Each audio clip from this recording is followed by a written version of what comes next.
perguntas no Instagram. Aliás, eu mudei de sexta para segunda, então vai ser amanhã agora.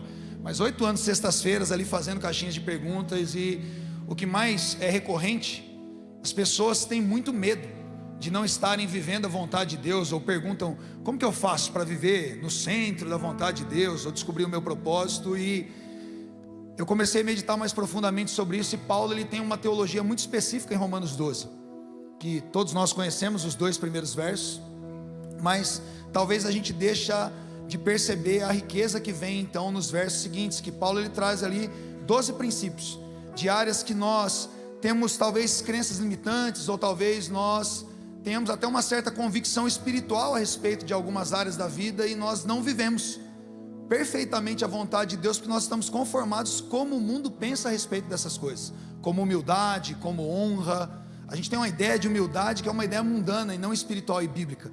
Então a gente não desfruta da boa, perfeita e agradável vontade de Deus na humildade, porque a maneira como nós pensamos humildade está contaminada. E eu falo de algumas outras áreas nesse livro. Então assim, é um livro bastante fluido, uma leitura muito tranquila, mas bastante profunda e prática, que a ideia é que aquilo que Paulo diz: se você transforma a sua mente, se você renova a sua mente, você então fica habilitado, você se torna capaz agora de experimentar a boa, perfeita e agradável vontade de Deus. Então a ideia de escrever isso é habilitar você para finalmente entender qual a boa, perfeita e agradável vontade de Deus e desfrutar disso. Então eu espero que seja uma bênção para vocês a leitura.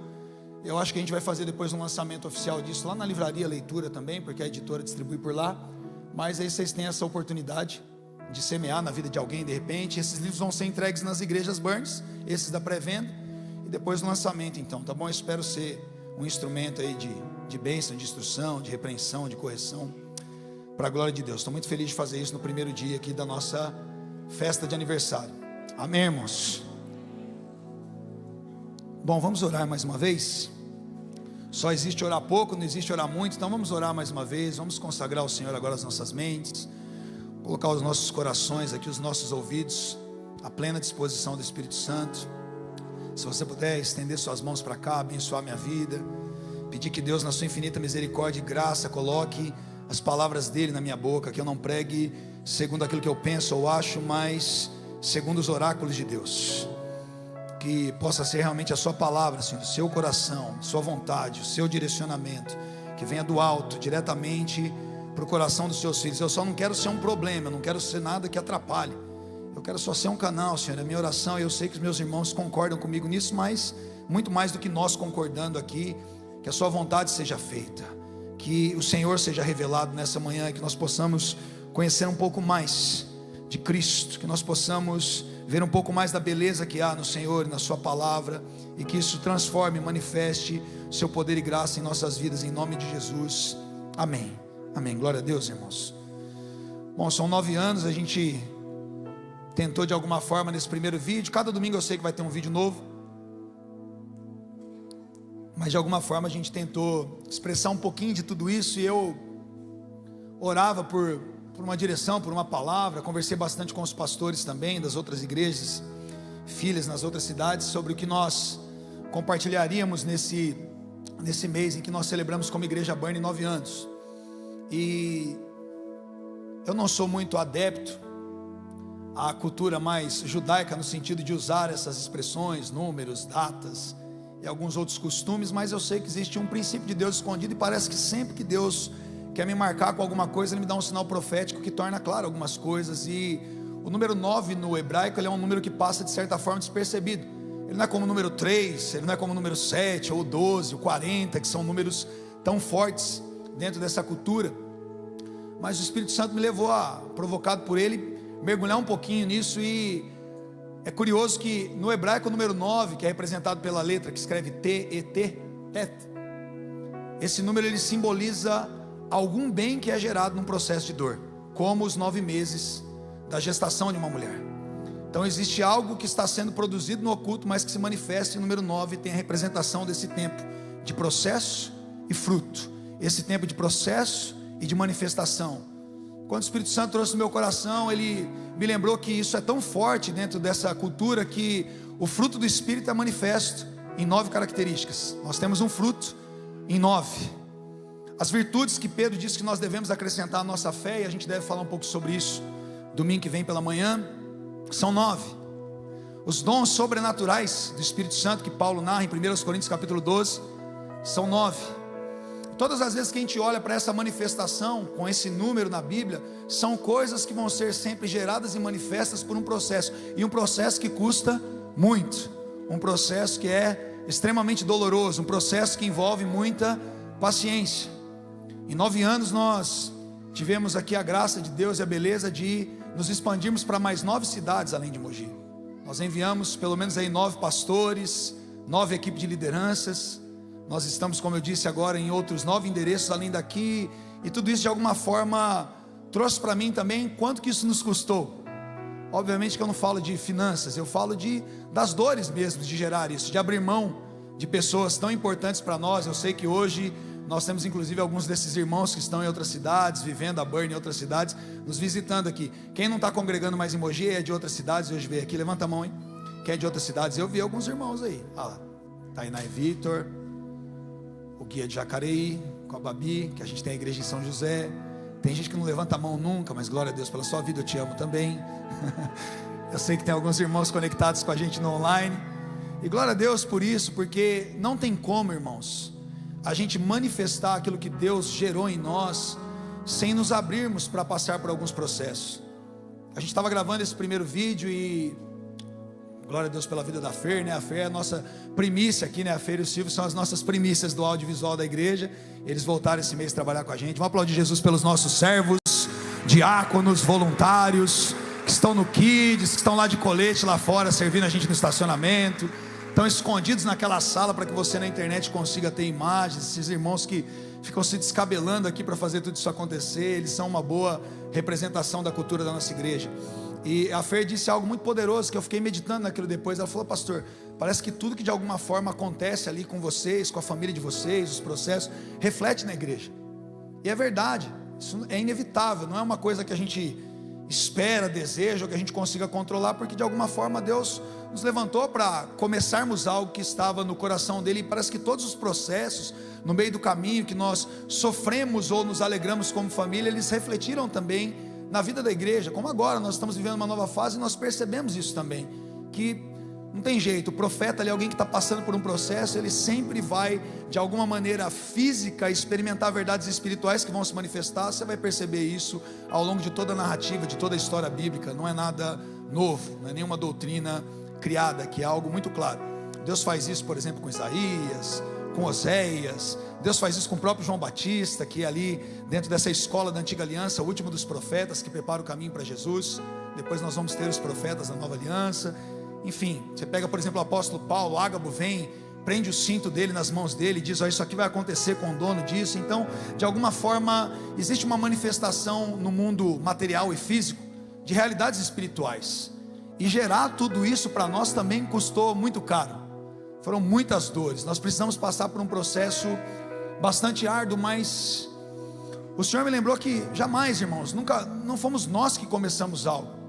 Você que talvez está chegando aqui agora, a irmã me abraçou ali e falou: pastor, olha só, 9 anos agora eu faço parte dessa história, porque chegou no último ano. Tem muita gente que chegou no último ano. Nós temos, talvez você não estava aqui no começo, você não viu esses primeiros passos, esses dias difíceis aqui, esses dias difíceis, mas você está fazendo parte de um processo agora, um processo maravilhoso. Esse ano nós plantamos 3 igrejas, irmãos, expandimos assim, na velocidade que eu nunca imaginava, né? A igreja de Arujá é a última filha nossa aqui, nasceu em abril, se eu não estiver enganado. Então, tanta coisa acontecendo, você está fazendo parte disso, com as suas orações, a maneira como você se envolve aqui, se entrega, que você serve, você contribui, enfim, tudo isso se envolve dentro desse processo, que não tem mais a ver, obviamente, com o neto Dani, com a nossa família, minha cunhada que está aqui, meus pais que estão aqui, agora eu tenho minha norinha também, meus compadres que estão aqui, minha família nova gaúcha, e cada um dos pastores, enfim, cada um de vocês, de alguma forma, se envolveu nesse processo, estão dando continuidade a coisas que continuarão sendo geradas. A gente completa um ciclo, mas a gente começa um novo ciclo, e Deus tem algo poderoso para nós vivermos. E eu creio que existe realmente um desatar de uma nova porção de glória derramada sobre as nossas vidas, que também vai chegar na sua casa, na sua família, com cura, na sua saúde emocional, na sua saúde física. Você crê nisso, irmãos? Você crê nisso de verdade mesmo? Estou pregando para a plateia certa? Tem crente aqui que crê no nome de Jesus, na palavra, amém? Então tá bom, glória a Deus. Mas são processos, São processos contínuos. Para gerar cada uma dessas coisas, nós vamos tomar decisões, nós vamos abrir mão de alguma coisa, a gente vai precisar realmente se agarrar a essas verdades e talvez lutar externamente contra muitos inimigos da nossa alma. Isso vai ser continuamente até que Jesus volte, irmãos, e glória a Deus por isso, porque Ele nos habilitou para isso. E não existe discipulado sem negação, não existe discipulado sem cruz. Eu não sei aonde nós nos confundimos na história da igreja e começamos a pensar que haveria alguma possibilidade de nós vivermos tudo isso sem entrega, sem renúncia. E eu queria que isso ficasse gravado no seu coração, porque o número 9 vai sempre nos lembrar exatamente disso. É impossível que nós possamos viver a manifestação de toda a bondade, de toda a graça de Deus, como alguém que gera um filho e depois de tanta dor, o toma nos braços e a dor é esquecida por causa da imensa alegria de nascer um novo bebê. Da nossa família multiplicou. Quem é pai, quem é mãe aqui sabe do que eu estou falando. Toda a dor fica para trás. E a dor do processo depois que a criança nasce, porque são fases, dias às vezes, noites no hospital, notícias, diagnósticos, lutas. Isso não cessa nunca, isso nunca acaba. Mas sempre nesse processo todo que nós nos envolvemos e nos doamos, nós encontramos uma alegria imensa. Antes de vir para cá de manhã eu chorei tanto, porque eu vi um vídeo, acho que até a página da TNT Esportes postou, do técnico, é Luiz Ricardo, se eu não me engano, o nome do técnico do PSG, é isso? Que ganharam a Champions agora com o PSG, não é isso? Uma lavada. E colocaram uma imagem dele de 2015 com a filhinha dele. Naquela época ele comandou um dos melhores ataques europeus, que era o trio Messi, o Neymar e o Luis Suárez. E eles foram campeões. E nessa foto icônica está a filhinha dele com a bandeira do Barcelona e ele atrás celebrando. E agora fizeram uma entrevista com ele. A gente está falando de 9 anos depois. Esse homem começa a entrevista dizendo ali, no seu bom espanhol ali, se ele deveria ser considerado um desgraçado ou um afortunado. E ele disse: com certeza eu sou muito afortunado. Qual a história, irmãos? 4 anos depois, em 2019, dele ter conquistado o mundo com o Barcelona, uma das melhores equipes que nós vimos. Aliás, uma ladroagem não ter dado a bola de ouro para o Neymar naquele ano. Depois acabou com o nosso menino. Ele descobre que a filhinha dele, com 9 anos de idade, tem um câncer nos ossos, com 9 anos de idade. E ele se afasta então da seleção espanhola para tratar, para cuidar da família. E infelizmente a filhinha dele, chamada Shana, veio a falecer. Ele passou um processo de luto terrível. E agora, perto da conquista, essa foto veio à tona. Inclusive a torcida do PSG tinha essa imagem numa bandeira dele com a filhinha, enquanto ele conquistava o título.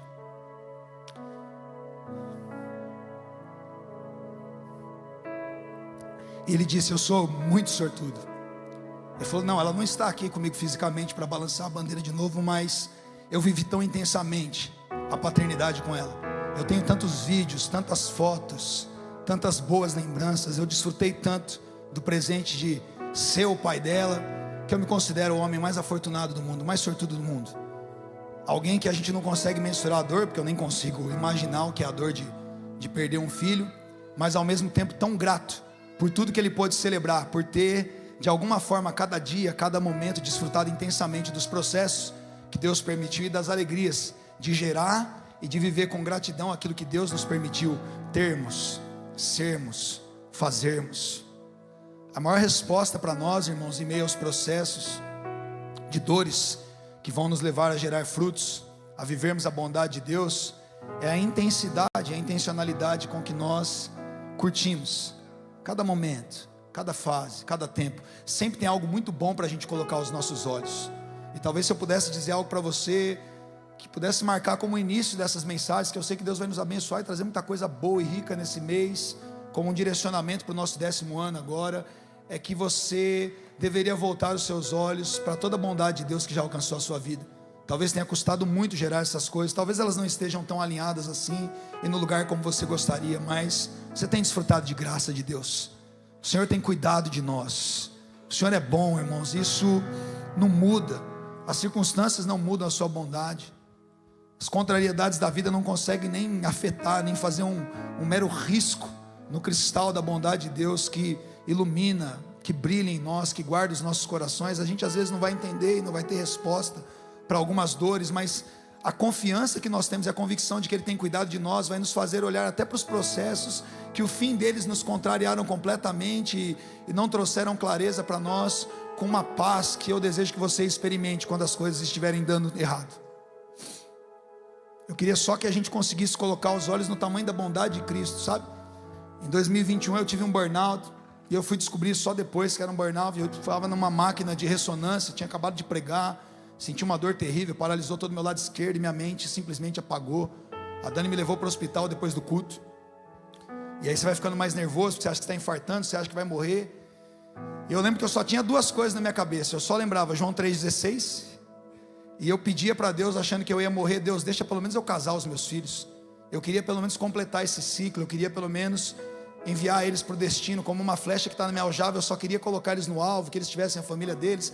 Eu só ficava preocupado com isso. Eu queria casar meus filhos, e eu só ficava lembrando de João 3,16.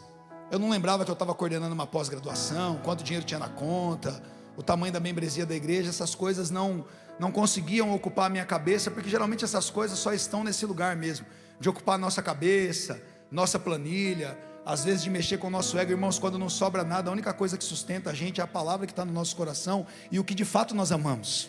Não sei se você está entendendo. E justamente João 3,16 é aquilo que eu gostaria de compartilhar com vocês, porque quando eu não conseguia mais ter meu cérebro funcionando perfeitamente, quando meu corpo estava tomado de dor, quando a minha mente estava tomada de preocupação e desespero, era só essa palavra que tinha em mim.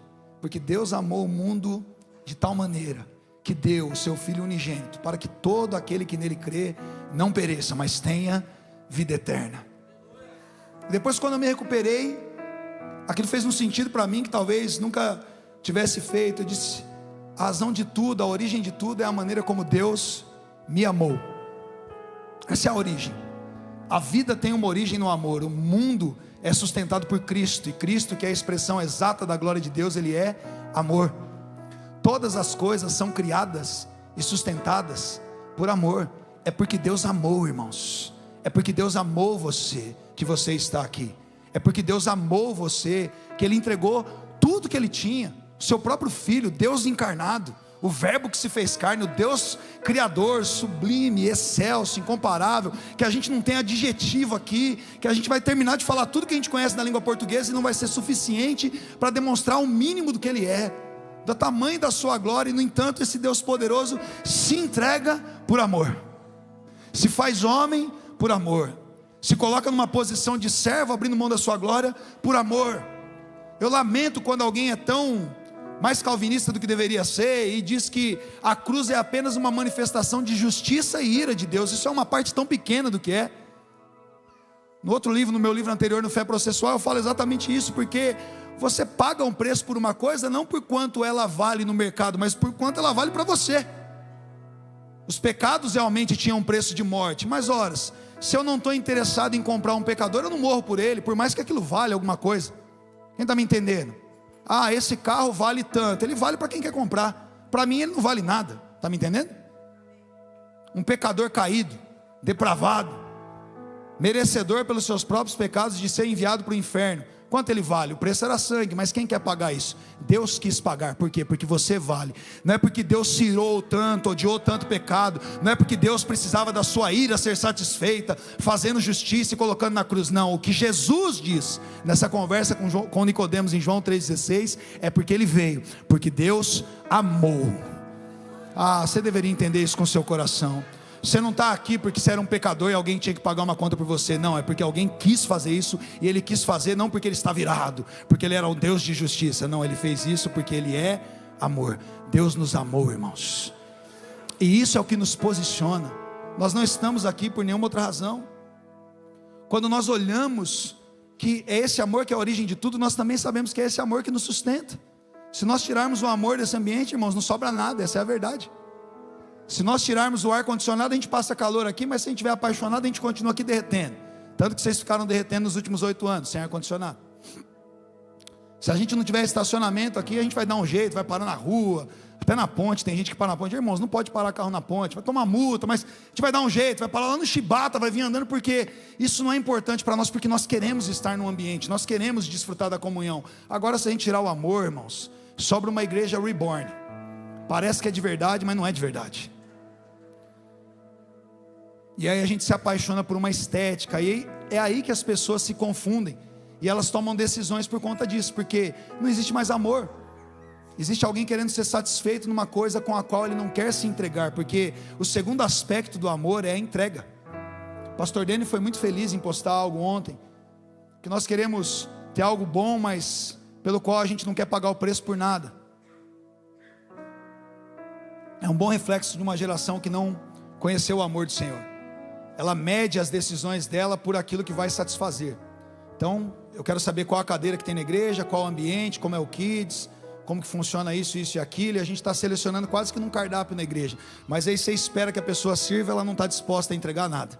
Ela não pode entregar o tempo dela, ela está muito ocupada. Ela quer ter uma projeção maravilhosa, uma câmera boa, mas ela não está disposta a contribuir, porque não existe amor. Quando não existe amor, o que sobra é só interesse, é uma relação, é troca. Mas não é assim que Deus age conosco.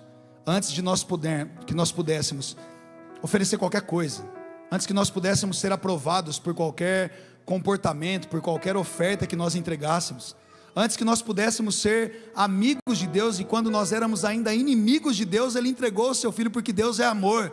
Ele não ficou pensando o que você ia devolver para Ele. Você não consegue entender isso? Ele não ficou pensando se na hora que você se convertesse, você seria o membro dessa igreja com o qual o seu pastor mais pudesse contar. Deus não fez contas do que voltaria em troca. Ele não estava fazendo investimento, Ele estava fazendo uma doação, porque Ele acreditava no poder do seu próprio amor. E a pergunta para nós nessa manhã é se nós ainda acreditamos que nós estamos aqui, não apenas originados, mas sustentados por um amor que não tem preço, que não dá para medir. Amém? Você crê nisso? É esse amor que vai nos empoderar, é esse amor que vai nos sustentar. Irmãos, por melhores que alguns de nós aqui, não eu no caso, eu sei que eu não sou, mas alguns de nós sejamos aqui, você nunca vai conseguir oferecer alguma coisa à altura para Deus. Por mais que nós possamos aqui servir, chegar mais cedo, e sou o maior ofertante dessa igreja, sou o cara que mais faz aqui, por mais que tudo isso possa expressar alguma coisa, a gente só consegue fazer isso correto se for motivado pelo amor. Se a gente estiver cheio de Cristo no nosso coração, aí as coisas vão nos conduzir para esse nível de intimidade, de leveza, que não pode ser trocado. Ninguém consegue colocar preço no que tem valor. Ninguém consegue comprar o coração de alguém leal. Ninguém consegue dizer para alguém que realmente fez uma aliança e entregou a sua vida, quanto você quer para abrir mão do seu casamento. As pessoas aceitam manjares fáceis, como Esaú ali, diante do seu cansaço, diante da sua fome, e trocam a bênção da primogenitura por um prato de lentilha. E Paulo vai dizer que isso é ser alguém profano e imoral. Paulo usa uma expressão ali no grego que é como fosse uma imoralidade sexual, porque ele trocou o direito de primogenitura, quando elas realmente não entendem a bênção do primogênito sobre as suas vidas. O que Esaú está abrindo mão ali naquele momento é do direito da primogenitura, não dele, mas da expressão de quem Cristo é, porque Cristo é o verdadeiro descendente de Abraão. Por isso Deus se aborreceu em relação a Esaú e amou Jacó antes deles nascerem, por causa da sua presciência, porque ele sabia que o coração dele seria inclinado para o mal, que ele trocaria a bênção do primogênito por qualquer outra coisa, e por isso repousa sobre Jacó, sem merecer, sem ter direito, mas porque ele amou. Quem está me entendendo? É isso que vai nos sustentar, irmãos. É isso que vai fazer com que a gente tenha próximos 9, 19, 90 anos na presença do Senhor. E eu não penso em uma igreja que viva com outra fonte de sustentação, com outra graça, com outra manifestação, que não seja o amor de Deus multiplicado em nós. Você pode olhar para alguém aí e dizer: eu amo você, obrigado por estar aqui. Não fala para a esposa e para o marido que é fácil, para o irmão. Fala para o irmão em Cristo. Quer dizer, tem uns que está difícil falar até para a esposa, né? Mas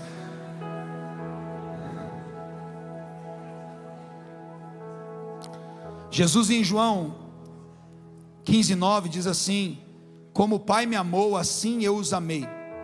Ele apenas não entregou, Ele continua nos amando hoje. E nós não podemos servir, irmãos, ou amar entregando apenas partes de nós mesmos. Deus não entregou uma parte de Cristo na cruz, Ele entregou Cristo totalmente na cruz. Se nós permanecermos nesse amor, a maior característica de pessoas que amam a Cristo, porque Ele já amou cada uma dessas pessoas, ou de nós primeiro, é que elas vão se entregar totalmente. Então a segunda pergunta para mim, para você e para mim nessa manhã é: Veja se você de fato está no amor de Deus. O maior sinal de nós estarmos no amor de Deus, irmãos, é que esse amor que nos gerou e que nos sustenta, também nos move a amarmos uns aos outros, a nos entregarmos uns pelos outros. Não existe um amor maior do que esse, do que alguém que dá a vida em favor dos seus amigos. É escapista quando nós olhamos para esse verso e pensamos que Cristo está falando apenas acerca de si mesmo. Não existe amor maior do que o amor de Deus, é fato, é óbvio. E como esse amor se manifesta? Dando a vida por você e por mim. Mas isso é uma provocação para a igreja, irmãos. Não foi a gente que plantou a igreja Burn. Jesus disse: eu edificarei a minha igreja. A igreja é edificada em Cristo. Quem colocou o fundamento aqui, é o fundamento dessa igreja, é Cristo. A gente não está inventando uma roda, a gente está vivendo a manifestação de um amor. Mas se nós amamos a Cristo, a manifestação de tudo que nós vamos fazer agora é de fato a expressão da nossa devoção. E o que é a expressão dessa devoção? Se não o amor, o mesmo amor que nos sustenta, que vai fazer com que você e eu demos a vida uns pelos outros. A igreja precisa, irmãos. E eu tenho falado isso com os pastores, eu digo: poxa, peraí, pastores, nos últimos 3 anos, todas as palavras que o Espírito Santo deu para nós, ano passado foi um só coração queimando de amor. Quem lembra, amém? Virada maravilhosa. Vamos superar esse ano, a gente vai fazer uma virada melhor ainda. Todos juntos, celebrando, dando glórias a Deus. Ano anterior, todo o corpo crescendo em amor. Aí esse ano agora a gente está falando de um amor que permanece, um amor que cresce, esse rise love. Presta atenção, eu falei para os pastores, eu falei: se 3 anos seguidos, tudo que o Espírito Santo está falando para a gente, é que a gente precisa se cuidar em amor, que a gente precisa ter só um coração. E se agora a gente está falando de um amor que precisa continuar crescendo, eu acho que a gente ainda não aprendeu a lição. Eu nem ia conseguir escapar de uma chicotada, né, irmãos? Mais gracioso que seja. Concorda comigo que se a gente tivesse aprendido, Deus dava outro tema? Vamos falar de alegria agora, vamos falar de sei lá o quê. Mas são 3 anos que o Espírito Santo fala para a gente: amor, amor, amor. Talvez a gente ainda não aprendeu a amar como nós deveríamos amar. Amém? Senão a gente estava em outra lição, irmãos. A gente está repetindo de ano. É o 3º ano que a gente repete de ano. Isso faz com que eu olhe para mim mesmo e pare. Eu tenho vivido um ano de desafios assim, num nível que eu nunca imaginei que eu ia ter. Eu acho que eu sou novo ainda, mas depois dos 40 a gente fica crocante. Todo mundo sabe que eu estou sofrendo já quase 2 anos com essa questão do quadril. É grave, é delicado. E também as questões minhas psicológicas começaram a ficar bem difíceis. Eu acho que depois do burnout dizem que o cérebro não volta para o mesmo lugar. Mas esse ano que passou eu comecei a sentir muita dificuldade mesmo. Muita dificuldade. E entendendo todas essas coisas, eu decidi fazer muitas pausas. E aí eu volto para o que a Fer disse, né? Parece que tudo que acontece com vocês é um reflexo daquilo da igreja, ou vice-versa. E eu, alguns meses atrás, eu disse: gente, esse ano, falei com os pastores, eu não vou plantar mais nenhuma igreja. A gente vai segurar. A gente precisa dar uma pausa. A gente precisa dar uma pausa para respirar financeiramente. A gente precisa dar uma pausa para respirar emocionalmente, porque suga a gente. Eu entendo que Paulo diz o peso das igrejas, e não é o peso administrativo, nem o peso financeiro, é o peso espiritual daquilo que está acontecendo. Precisa voltar a olhar para dentro um pouco mais, discipular melhor os nossos líderes, cuidar melhor dos nossos pastores. E eu preciso de uma pausa para respirar e rever algumas coisas. E os pastores entenderam isso muito bem. Talvez, só para não parecer aqui, o pastor falou que não, talvez nós só tenhamos a igreja de Brasília nascendo porque era algo que já estava conversado, alinhado, e eu não posso, mas isso foi alinhado no começo também. Eu disse: gente, se acontecer alguma igreja esse ano é só Brasília, porque já estava certo. Mas nós não vamos fazer nenhum outro movimento. A gente recuou Recife. O pessoal de Itaquaquecetuba quase me mata quando vê, porque não tem uma igreja lá. Mas a gente vai segurar esse ano, a gente vai segurar para treinar essa nova geração de pastores. É um ano de ordenar novos pastores, de liberar novos líderes, de melhorar o discipulado, os nossos clãs acontecendo. E eu percebi também que são pausas que Deus quer fazer com a minha própria vida. Eu cancelei um monte de coisa, eu disse não para um monte de coisa. Eu voltei, passei no psicólogo, psiquiatra, comecei a tomar os remédios adequados para controlar TDAH, essas coisas todas. Outra hora a gente fala sobre isso. Mas tudo isso é uma manifestação daquilo que Deus também quer que você viva. Que você volte os seus olhos para dentro aqui e encontre quais são os fundamentos dentro de você. E se as coisas pelas quais você tem se gastado combinam com o fundamento.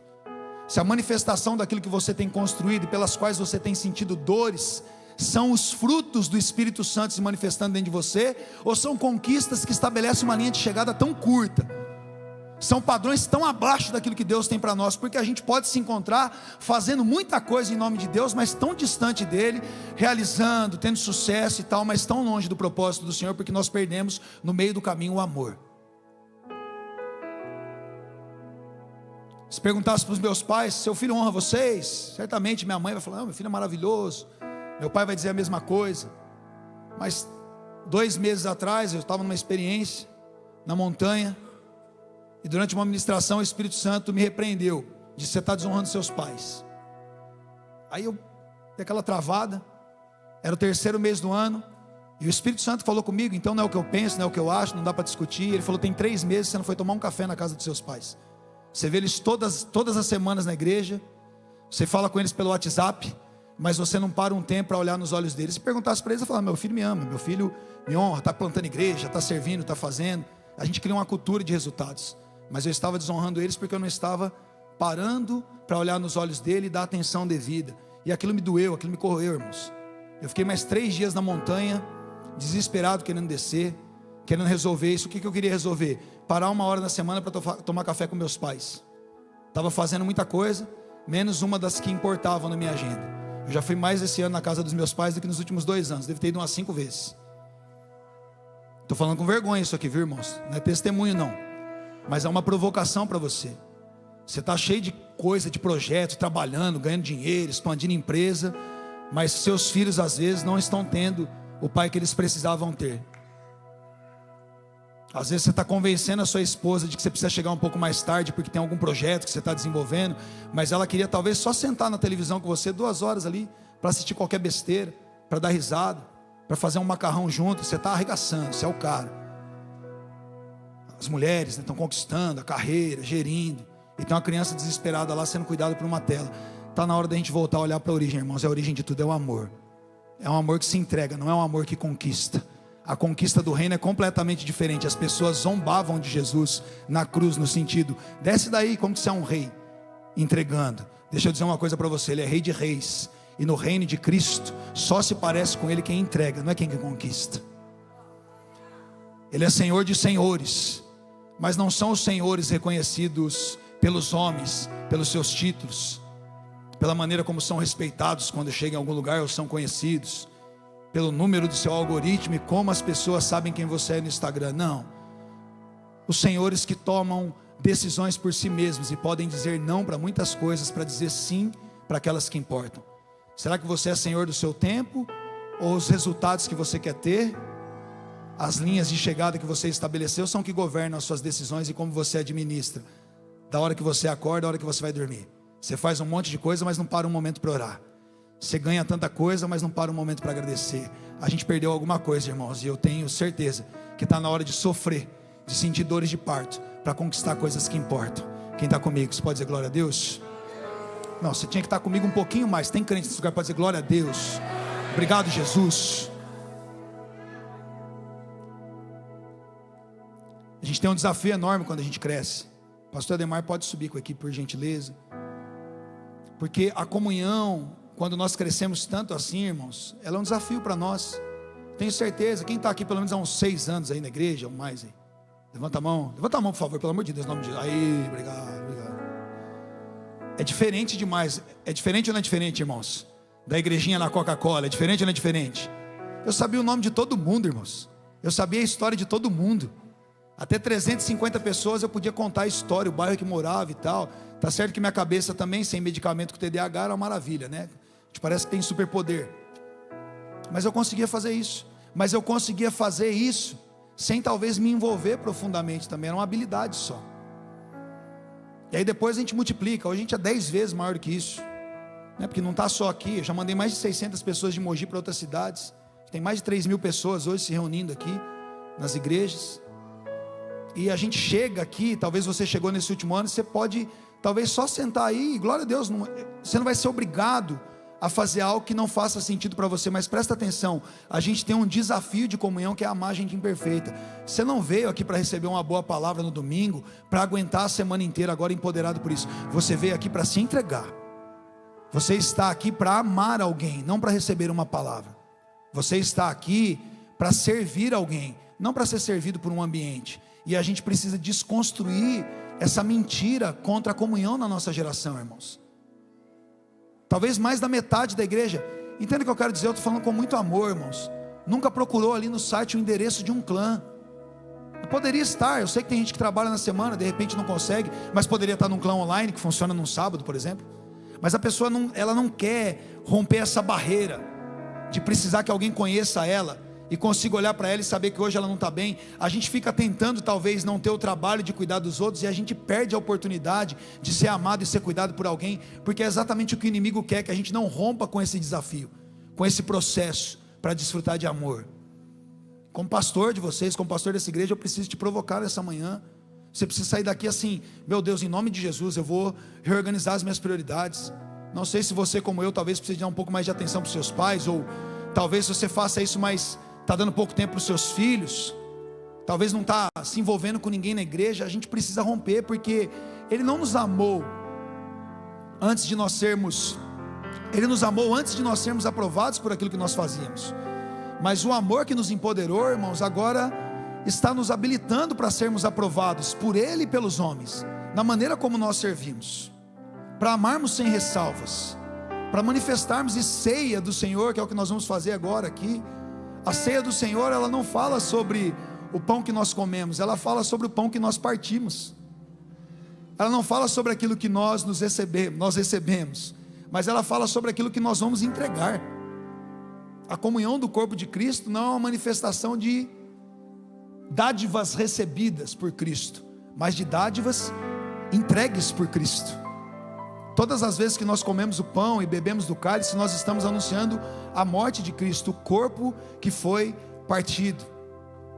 Nós estamos nos lembrando daquilo que Ele fez, mas nós estamos nos comprometendo em fazer o mesmo. Nós estamos nos lembrando daquilo que nós recebemos, mas nós estamos sendo direcionados a entregarmos, a fazermos o mesmo.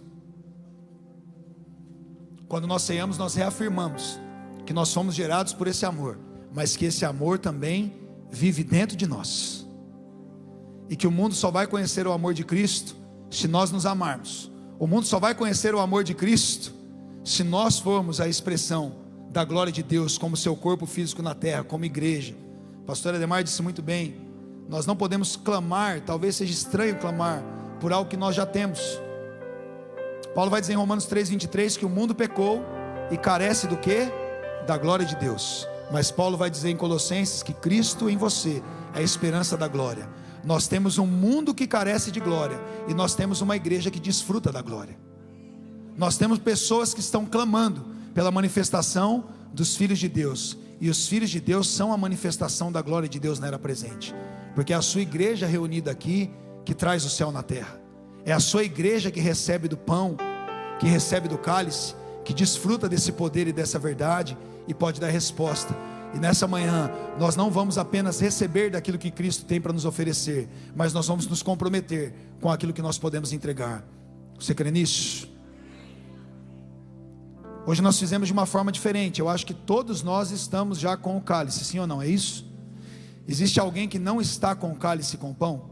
Eu queria que você ficasse com a mão levantada, e o nosso time aqui, o diaconato, vai entregar. Enquanto você não receber, fica com a mão levantada.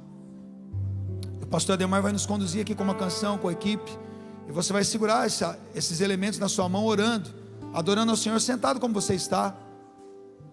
Reflita nessa palavra. A palavra de Deus diz que nós devemos nos examinar, e não nos examinar e rejeitar a ceia. Rejeitar a ceia é dizer não para aquilo que Cristo ofereceu gratuitamente. Nós devemos nos examinar, e depois de nos examinar, nós devemos celebrar aquilo que Cristo entregou por nós. Então, em reflexão agora, em adoração, peça a Cristo para reorganizar as prioridades na sua vida, para ver se muita coisa que você está gerando, muita coisa que você está buscando, vai perecer aqui e está tomando espaço, tempo, energia de coisas que não podem ser perdidas. Peça a Deus a graça para amar mais os seus filhos, para se envolver mais na sua igreja local e ser uma bênção, para que o seu recurso, a sua empresa, seja a expressão da glória de Deus na terra também. Abençoe órfãos, viúvas, pobres, para que a manifestação de quem você é seja a defesa dos oprimidos, daqueles que não têm quem os defenda. Peça ao Senhor, o Espírito Santo vai te guiar numa oração sincera agora. Peça a Deus para entender que o amor vive dentro de você, para que você seja livre do pecado, de voltar tantas vezes para as mesmas práticas que te afastam de Deus, te geram culpa e acusação. Não sei, deixa o Espírito Santo te conduzir, mas só não perca a oportunidade nesse momento de orar ao Senhor e pedir